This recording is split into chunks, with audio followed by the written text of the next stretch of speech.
Welcome back to Abundant Culture Podcast, where we dissect the mindsets and tactics of the true beasts of business. People like Gary Vee, Grant Cardone, and Warren Buffett. All to create a blueprint to experience life more abundantly. Almost everyone is working from home right now due to the pandemic, which can cause a lot of binge watching of shows like Ozark or whatever it is you like to watch on Netflix right now. And it's fine not to let yourself get overwhelmed and relax, but there's still work that has to be done. So this week, we've teamed up with a productivity strategist to get some helpful tips on working from home. She teaches busy, time-crushed solopreneurs how to build their own successful home-based businesses without the overwhelm through her online courses and business resources while still freelance writing and hosting the Indie Weekly podcast. And in this episode, we're covering time management techniques, how to productively get through tasks that you don't like doing, and how to prevent burnout, and so much more. So get ready to listen to and learn from Sagan Morrow. Hi, Sagan, and thank you again for coming on to the Abundant Culture Podcast. We are so appreciative of you coming onto the podcast to give some more insight to our listeners, especially right now, during this time of crisis when everybody probably needs your help working from home. But before we get into all the meat and potatoes and all the stuff, we have to ask you, what is that backstory? How did you get to this point? How did you get into business? Yeah, for sure. Well, thank you so much for having me. I started out about 10 or 12 years ago as a freelancer, as a freelance writer and editor. And I really decided to do that because I just absolutely love writing. And I also really wanted the freedom and flexibility of being my own boss. So that was really important to me at the time. And over the years, as my business sort of pivoted and I would add new pieces and get rid of old pieces as things sort of went on, what I found was that people started really asking me a lot of questions around how I was able to manage everything in my business. And this is especially true because I'm multi-passionate, right? So I do the freelance writing and editing. I have a blog and a weekly newsletter. I host the Indie Author Weekly podcast. I write romance novels. I have a whole bunch of different hobbies. So I always have like a lot of different things going on. And there were just so many questions that people were asking me around, like, how are you managing your time? How are you able to do all these different things? And how are you able to finish projects, right? You're not just starting these different things, you're actually following through on them. So because I was getting all of these different questions, what I started doing was teaching about productivity and time and energy management and organization, especially for people who are multi-passionate or who are just juggling a lot of different things in their lives and their business.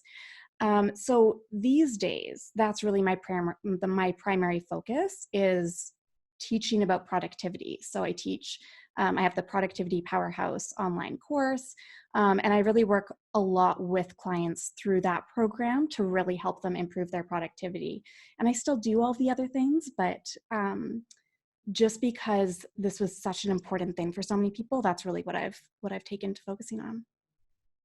That's really awesome. Mm-hmm. And I like the terminology you used, multi-passionate, because I was just watching this video with Gary Vee today, and it was this lady on there who was multi-passionate. And I think a lot of people have this this old ideology that you have to, hunker down and focus on one thing and become an expert at that thing, as opposed to, you like baseball, but you also like soccer, and then you also do a little bit of art on the side.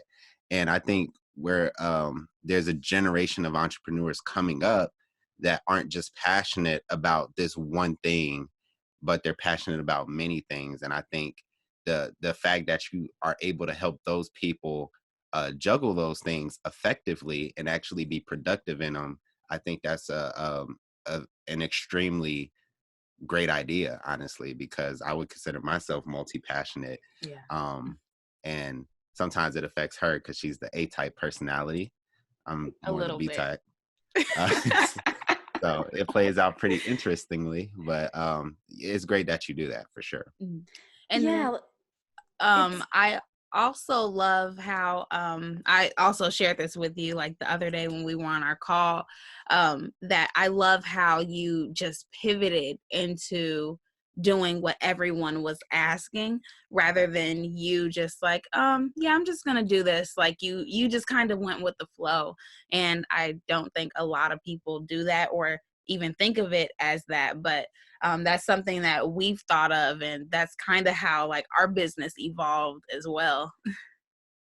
Yeah, absolutely. And I feel like pivoting, I mean, because we change, right? As people, as business owners, and our businesses themselves, all of these things change. We're not the same person that we were a few years back. So why should we then always keep doing the exact same thing we've always done? So yeah, I think that's such an important piece, is having that ability to pivot and recognizing when our interests change or when our audiences need something different. Being able to accommodate that is Mhm. wonderful. Yeah. Absolutely.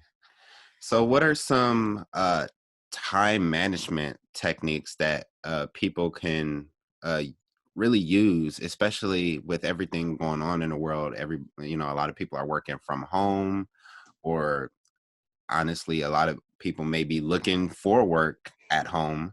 Mhm. What are some time management techniques that they can use, whether they're A-type personality or B-type personality? Well, I would definitely say that right now, especially when there's so much flux happening, right? There's our day-to-day lives are changing constantly, especially if people have children at home and they can't really keep that exact same schedule every day of, 8 o'clock I do this, 9 o'clock I do this, 9:30 I do this every day. And because of that, one of the ways that we can manage our time much more effectively is to create a daily routine of the order in which we work on different tasks. So rather than having a very set, rigid schedule in terms of what time we work on different things, it's more about having the same order every day. So, if you have, say, for example, check emails, then do client work, then post on social media, then do some administrative tasks, right? But it's really about the order. So it doesn't matter so much how many times we're interrupted throughout the day or what time we wake up, if we need to be like sleeping a little bit more and getting more of that rest and that kind of thing. It's really about taking that decision making out of the process so that we don't need to think about what do I need to work on after I'm done this task. We always know every single day I will work on this, then this, then this. And it accommodates for this very changing sort of time in our lives so that we don't have to worry so much about being on this set schedule. So that's definitely one of the first things that we can do for managing our time more effectively. That's really going to save that time and energy from making those decisions constantly. And it's going to enable us to get things done and have a clear understanding of what we're supposed to work on. It gives us a semblance of control over our day-to-day lives. Yeah. Another tip that I would highly recommend too is creating internal deadlines. So kind of thinking of ourselves as our own clients. And I know that a lot of people have issues with meeting deadlines, right? We're constantly procrastinating on tasks or pushing things back. And a lot of that comes down to not being honest with ourselves about how long something really takes. And it also comes down to not recognizing that, again, during this type of time, our energy levels are constantly changing and everything like that. So we need to be very aware that things are probably going to take us a little bit longer than we think. So if we can have internal deadlines for ourselves, it gives us that extra buffer time. And whether that is doing client work and then planning to get it done ahead of time so that we have that sort of extra bit of time to work on it if an obstacle comes up, or if it's just our own tasks that we're working on within our businesses, really setting ourselves some kind of a time frame, some kind of deadline, so that we can plan accordingly, having those sort of internal deadlines for, okay, this is the absolute time when it needs to be done. But then how can I work backwards? How can I give myself an extra few days of grace period before that? So, my deadline is actually 3 days in advance. And that way, if you happen to miss that deadline, it's not such a big deal because the real deadline is still a couple of days away. right? So that is another important piece.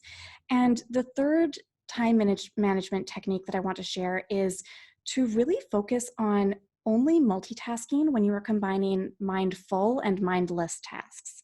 So things like organizing your home office while listening to a podcast episode, right? So something that requires your brain's attention versus, something that is more of a hands-on type of task.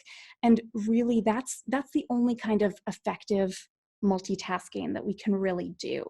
But we can still take advantage of it. That is a type of multitasking. So we can do a couple of things at the same time. And the real thing there is just making sure that we are combining mindful and a mindless tasks. So not trying to do two things that require our attention, right? Yeah. So those are definitely the top three sort of time management techniques that I would recommend at this point for people. Yeah. I love those. And all of those are really great because I really like the first one because like I'm blessed enough I get to wake up whenever I want nowadays. And I've noticed that like every time I try to like schedule something like time wise, for some reason it doesn't work out. I either procrastinated or woke up too late or, something else kind of threw a monkey wrench in it. But I'm a person that is very habit driven. So even though I might not do it at the same time every day, like I do things in the same order. Like today, I check my email, then my bank account. If I didn't have a podcast, I would have read right after that, or prayed. I believe I pray first, and then I'd read. And then after that, somewhere in the day, I exercise, and then I do whatever creative work that I have to do.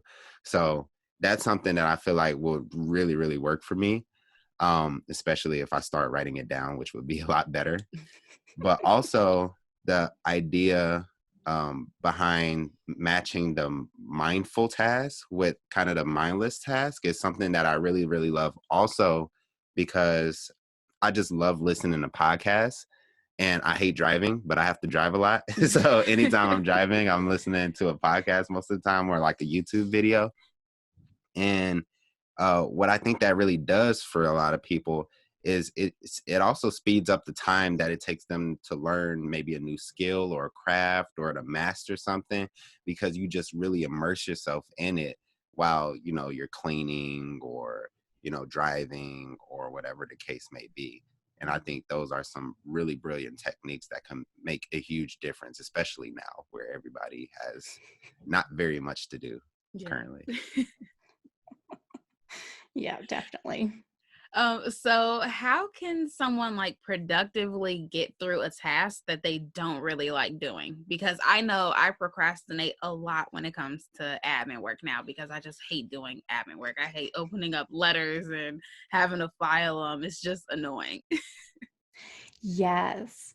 So one of the most important foundational pieces with getting through tasks that you don't really like doing is understanding why this task matters, right? Why is it so important? What is the purpose of this task? And also understanding what is it about this task that I don't like? So when we can understand specifically what it is, then we can actually take action on that and figure out the best ways to make it more enjoyable. And I really like, applying some kind of gamification when at all possible, really gamifying things or making things look more pretty, right? Like I'm very big on aesthetics. So I have like my home office is just covered in color-coded sticky notes and that kind of thing because it looks very pretty to me. Yeah. And I find that the more that we can make things more interesting for ourselves or gamify them or, pair that task with something else that we do enjoy, right? So such as the admin tasks with, if it's something like data entry that doesn't really require your brain power, then combine that with like a podcast you love listening to, for example. Those types of things can be really helpful. Another thing that we can do to really be productive with those tasks that we don't like is to do them on a more frequent basis. So I used to despise dealing with any kind of bookkeeping or tax stuff. I hated it. So I would put it off. I'd procrastinate on it, and then the entire year would go by and I would have everything for the entire year that I had to deal with. And it made it so much worse. But nowadays, every single Friday, I go through and I do my bookkeeping and all of those pieces. And it takes me maybe 10 minutes a week, right? So by doing it much more frequently, it makes the amount of time that you have to spend on it, it's much more manageable. It doesn't feel as daunting and overwhelming.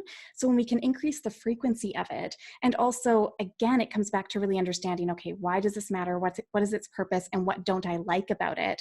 When we can understand those sorts of foundational pieces, then we appreciate doing those tasks more. So it takes less time on our part because we are doing it more frequently, especially if it's part of our routine, such as, first thing Friday mornings or whatever it happens to be.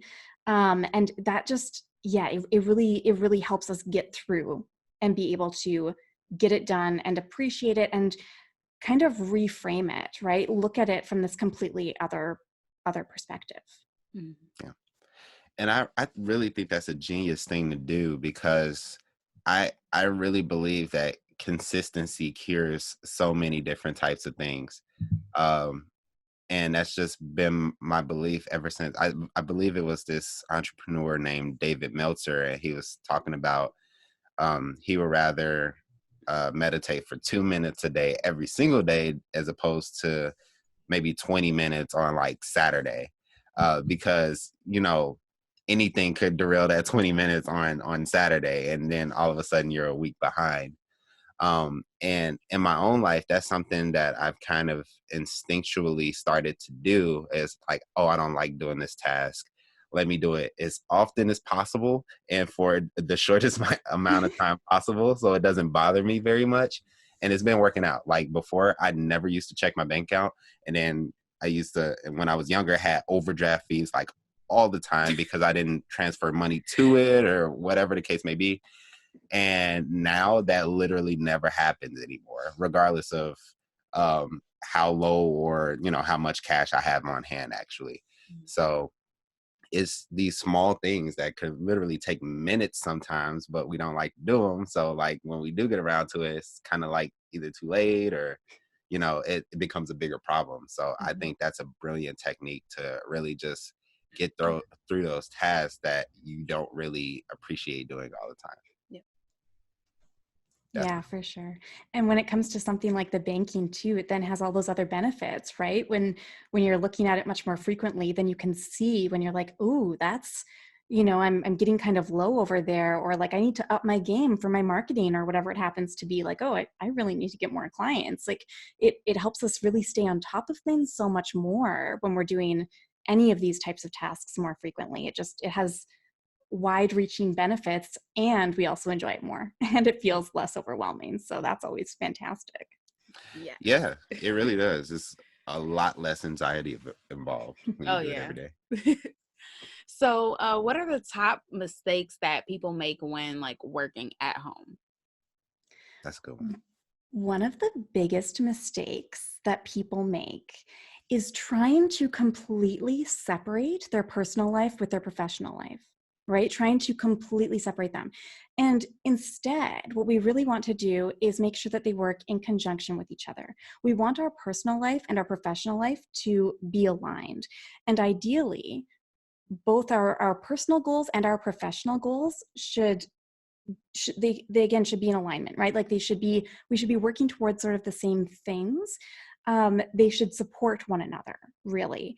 And so while it's absolutely really, really good to have a separate home office that's just for work and that kind of thing, at the same time, you also want to give yourself that grace, that space to ensure that when personal stuff comes up, which it absolutely does when we work from home, and again, especially during these times, when it comes up, that it doesn't derail us completely, or that we don't see it as this huge problem or obstacle. Instead, we need to kind of look at, okay, how can how can these two things work together? How can they work much more in conjunction? So when people try to say, okay, for these 5 hours, I'm only going to work, I'm not going to deal with any personal stuff. Well, you need to give yourself a little bit more flexibility. They don't need to be completely separate, right? You want to give your professional life, of course, you want to give it that focused attention. But at the same time, if your personal life comes into it, that's okay too. And really looking at how can these two things be in balance a lot more. And another mistake that a lot of people make when they're working from home, which is a huge mistake that I made when I first started working from home, is not having clear, focused priorities. So really not having a strong idea when you wake up in the morning or when you start the week, what am I supposed to be doing today or this week, right? What am I supposed to be working on? And so one of the ways that I like to do this is by breaking large projects down into much smaller tasks, and really only having, 2 or maybe 3 tasks per day max, right? Like two or three like sort of big things that you need to actually get done. And breaking big projects down is a really, really great thing that we should all be doing on an ongoing basis. You want to be able to look at your long-term goals. If you have like a 3-year goal, how does that break down into a 1-year goal? How does that break down into 6-month, 3-month? And then how can you break that down into smaller tasks that you then need to have for each week and then each day, right? So it's really ensuring that all of these pieces add up and they work towards our larger goals so that everything has a lot of clarity and a lot of focus to it. That's going to make such a huge difference. And the third mistake that I see a lot of people making is trying to copy and paste exactly what someone else is doing and applying that to their own situation. But the thing is that everyone is different. We all have extremely different learning styles, extremely different home situations, professional backgrounds, all of these different types of things. So we can get a lot of ideas and inspiration from other people. That's super important. But what we really need to do is adapt those methods to fit to our unique situation and really focusing on what makes me feel good, what makes sense for where my business is at this point, and where my life is at, where my brain is at, all of these types of things. So ensuring that we're adapting things, customizing them to our unique situations is very important. Absolutely. I love that. Because I definitely see a lot of people like they'll tell people like, this is what you should be doing. You should make your morning schedule and it should look like this. And then like for myself, like I would get overwhelmed sometimes when I'm like, man, I don't know how to read for 15 minutes and then meditate for 3 minutes and then go for a run for 20 minutes and like stick to this super like rigid schedule. And I know like it's overwhelming for me, so I could definitely see how that would be like overwhelming for a lot of other people, trying to follow other people's schedules that's not really their own. Yeah, for sure. And I also like the piece you said about breaking down these bigger projects into much smaller tasks that you need to accomplish, because I've realized in the past that like kind of like you said, like you could look at something and it could be extremely overwhelming. Like me and Jasmine, we're working on this course that we're trying to release, and the funny part about it is most of the content is kind of created, but pulling it all together in a specific order can be kind of hectic, because it's like all these ideas and then you got to explain it in an order where somebody else will understand, not just how you'll understand it. And that was like really, really hard for me because, and one, I wasn't in a mental space to be very effective at that like last week. But now I've just been working on it bit by bit every single day. And we've actually made a lot of progress. We still got some more to go, but we've made a lot of progress this week as opposed to last week, where it felt like I didn't really do much of anything with the course. So that definitely helps for sure. And for any of our listeners or viewers, I would definitely do that if I were you, because if you're an entrepreneur, or even if you're not an entrepreneur and you just somebody who have really big goals, I mean, it's effective to break it down so that is not overwhelming for you. Yeah, having bite-sized pieces makes everything so much more manageable. Absolutely. Oh yeah, definitely. So, So a you go ahead. question I wanted to ask is, I know that everyone doesn't have, like, they don't follow the same schedule, but what are some like productive ways for people to actually get that schedule or the task out? Like, do you recommend certain people using like sticky notes, and then some people using like the Google Calendar, or like one of those pretty calendars, like pretty notebook calendars? So what is your take on like writing those down?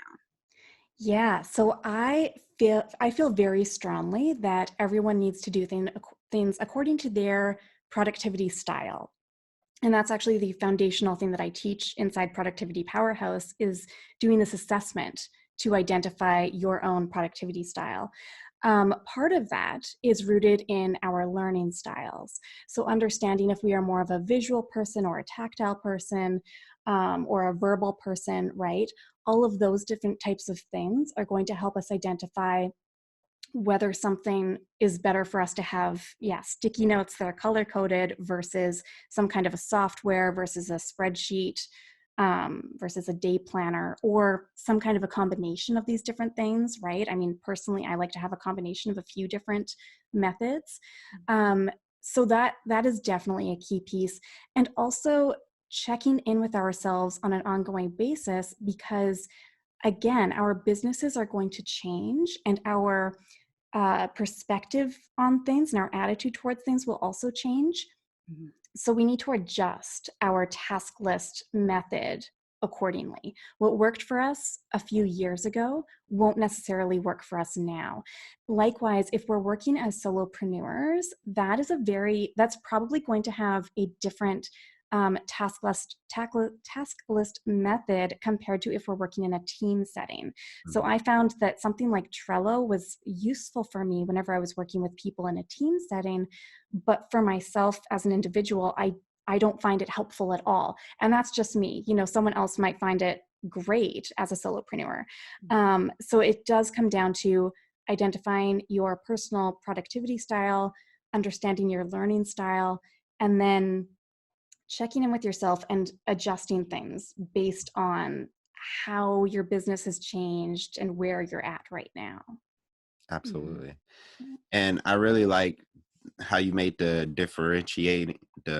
differentiation between uh working as a solopreneur and working in a team, because I know when uh me and Jasmine first started our business together, our roles were extremely different and they hardly ever crossed over. So she had her way of keeping track of things, I had my way. Usually I wrote it down as a note in my phone, and uh, probably forgot it, probably didn't, just depended on the day. But she was very organized. She wrote everything down by hand. And when our business, what we do in business, when they started to cross a little bit and we needed to schedule with each other more, it was like ridiculous when we first started doing it, because she would have things written down. I don't know where the notebook is. I don't know what page of the notebook the schedule's on. And I just had no clue what was going on today, because we started doing a lot of meetings together with other people. And I'm like, so I always ask her, all right, what do we have today? And we got so sick and tired. Well, she got sick and tired of that. I can ask you all day, what do we have? As long as you're okay with answering. But everybody don't get full. He still asks me to this day, what are we doing today? But not as much. And that And was we the point use that I a was. Google Calendar that we both have on our phones. Yeah. So now today we have a Google Calendar. So I'll ask her once a day, like right now, but now, it used to be like multiple times. Like every time we got done with something, all right, what's next? I don't know what's next. So it's a lot better than what it used to be, because we had to kind of pivot the way that we keep our schedules aligned. Mm-hmm. So that was a good point. Yeah, and even like how like your brains work differently, right? And maybe for you, like, you just find that it's also helpful to verbalize it and to hear out loud from someone else, what are we working on today, right? Yeah. Whereas like Jasmine, for you, maybe it's just your brain works in a way that you like being able to see everything written down, or you like writing it down yourself, right? So it is interesting how our brains understand and comprehend things differently, and like we're able to process things and organize our days based on that, but we might have completely different, again, learning styles and productivity styles for doing that. So it does get tricky when you have different sorts of styles and you need to Absolutely. accommodate that for each other, right? It's tricky. Yeah, it is tricky, but once you like master it, it becomes very interesting. Because I remember one time we had got into like an argument. It wasn't a bad argument, but it was like we were kind of upset with each other, and I wanted to resolve it, but I knew talking to her wasn't going to do any good. So I started texting her because I think she's more visual. So we texted for like a little while and like kind of resolved the argument through text. And I was like, I didn't know I could do that. Like, I got to remember that. Yeah. Like, that's a mental note. Like, because she's very visual and I'm very like, I need to hear it. Like, Yeah. tonality and things kind of matter to me, but it's very different. And I feel like when you're able to pivot and kind of cross over to your partners or your team's way of communicating, it makes everything a lot more effective. So true.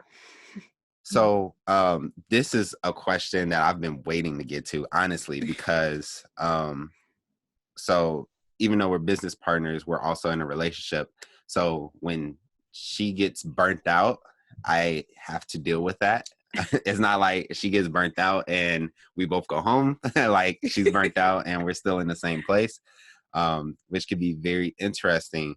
And because I'm a lot more, I think, relaxed in the way that I do things, like it's when I feel myself burning out, I really just kind of back away from it, honestly, because I'm not good for anybody for like the next 3 days if I'm burnt out. So in your opinion, how does somebody prevent getting burnt out by work? Because, as a solopreneur, entrepreneur, or like even, somebody who's a parent, who also has a job, whatever the case may be, I feel like this world we live in can be very overwhelming. And I know people that get burnt out from work a lot, and it becomes something that's not even enjoyable anymore. And I feel like the quality of work goes down, and it's just this domino effect. And my question to you is, how can people avoid that? Mm-hmm. It absolutely is. You're totally right. It is such a domino effect. Like when one piece there, once we start burning out, it has really detrimental effects in all of these different aspects of our personal life and professional life. And one of the really great ways that we can prevent it from happening at all is to be checking in with ourselves on a very regular basis. And this is both checking in with ourselves personally and professionally, again, right? Because we want those two things in alignment. They need to support one another. So I like to actually do this every morning when I wake up. And like it's not like it's a 20-minute thing. It doesn't need to be journaling or anything like that. I actually just do it when I'm lying in bed. When I first wake up, I just sort of check in and I'm like, how am I feeling right now? Am I happy with my workload, right? Like what emotions am I feeling? And if I find myself kind of dreading something that I have to do, or not being interested to get out of bed because I'm like, oh, I have this task to do today, then I'm like, okay, that's interesting. And if that happens several days in a row, then you know that there's a very big problem going on. If you're waking up every morning and you're excited to go to work, you're feeling good, happy, energized, that's fantastic. But when we can really check in with ourselves on that very regular basis, and again, it can be a 30-second process, right? It takes a little bit longer in the beginning, but when we do it more and more, then it becomes very much more natural and immediate to identify those sorts of feelings. But when we can do that, when we can see how we're feeling, then we can really make sure that we are on the right track for our goals. I also do a more comprehensive version of this on a weekly basis. So it's a weekly audit, a weekly check-in to review the past week and plan for the week ahead, but also, again, really seeing how do I feel about these different things, and if there is any kind of burnout happening, or if I'm starting to feel like I'm being a little bit drained or overwhelmed, then that's a sign to take a step back. Mm-hmm. It's also important that we recognize our personal signs of burnout, because again, we're all different people. We all have different symptoms and different coping mechanisms when burnout starts to happen.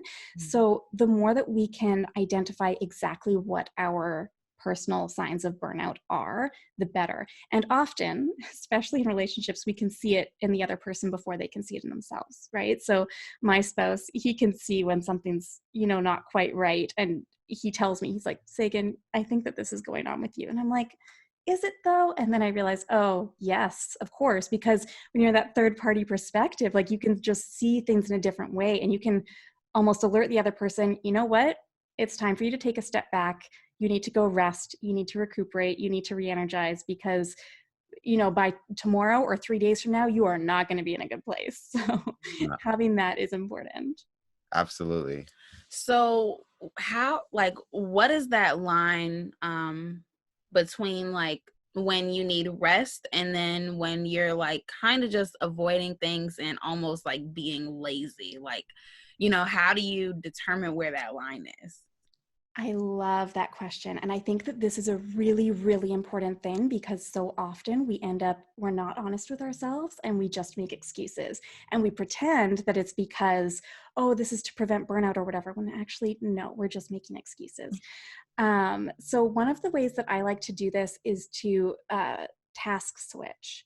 So if I find that I'm really struggling with a particular task or I'm feeling a little bit overwhelmed by it, or I'm, again, that sort of energy draining type of thing, then I switch to a different task. And ideally, it will require a different type of creativity or a different way of thinking, right? So I might switch from writing a piece of content for a client to organizing my plan for the upcoming week, right? Just two completely different ways of thinking.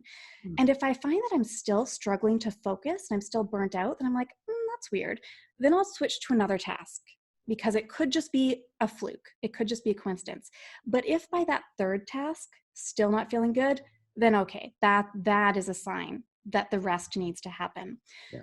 Another really great way to identify when we are just having excuses is to do those weekly audits. So part of the weekly audit that's really important is to go through a comprehensive list of questions in terms of what did I plan to do last week and what didn't I end up accomplishing and why didn't I accomplish it? And so we write that down. And then on, a monthly basis, perhaps, I usually like doing it about once a month, you can glance through, skim over, what did I write for the last 4 weeks? Oh, look at that. There's this one task that every week I had some kind of reason for, oh, it couldn't happen because this happened in my life, or this unexpected thing occurred, so I had to put it on the back burner. And when that happens, if it happens a couple times, it could just be a fluke. It could be a coincidence. If it's happening every single week, then okay, I'm just coming up with excuses. So what's really going on here? And then you can dive deep to figure out, why do I keep procrastinating on this one thing? Or why am I so afraid to do this, or whatever it happens to be? So I love that about the weekly audits because it's there in writing. Like you can see your past self, what you were thinking at the time, and you can see, okay, I'm coming up with excuses. And I will also say that those weekly audits, I like to do it as writing, but there's so many different ways that you can do it, again, based on your productivity style and your learning style. You can do it, speaking out loud into an audio recorder. You can videotape yourselves talking about it with together, right? Doing it as a collaborative process. You can diagram it out, draw it out. There's so many different ways that you can do it depending on what works for you, but checking in with yourself regularly is very helpful. I really like that idea. I think I'm going to start doing that. Yeah. It's really interesting, the things that come out. I was quite shocked by a couple of the things that I realized I was making excuses for, and I had no idea. And I consider, and again, I'm the kind of person who checks in with myself every single day. Am I happy with where my life is going, where my business is going? I'm always very on top of these types of things. But until I started doing this weekly audit, it was really incredible how much I had been hiding behind certain things that we don't even realize. And to this day, I still, see things come up because things will just continue to come up for us.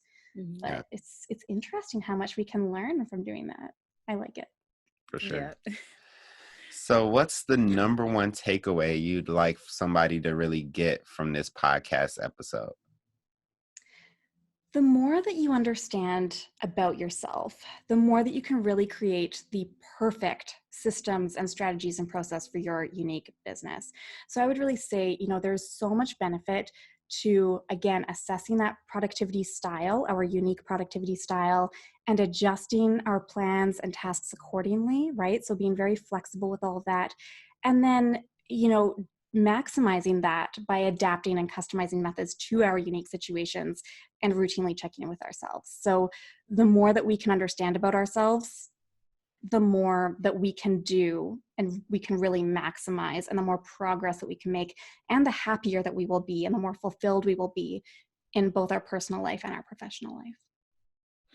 Yeah, that's really brilliant. And I like how this is really about being self-aware of your mentality, your habits, the way you communicate, the things that you like and don't like, and you can really tailor it to the type of person you are. And the thing that I really like about this podcast episode is that I feel like regardless of what type of personality you have, there's nuggets in here that anybody could really take away and use. Like, you could be a very disorganized person, which I can be at times, and I've definitely taken away a lot. She's super organized, and I know she's taken away a lot. So yeah, it's just very has a lot of variety to it, and I really like that. And did you want to ask the next one? Okay. So you are on the Abundant Culture podcast, and we have to ask every guest this question, whether it's in your personal life or your business life. How do you spread abundance?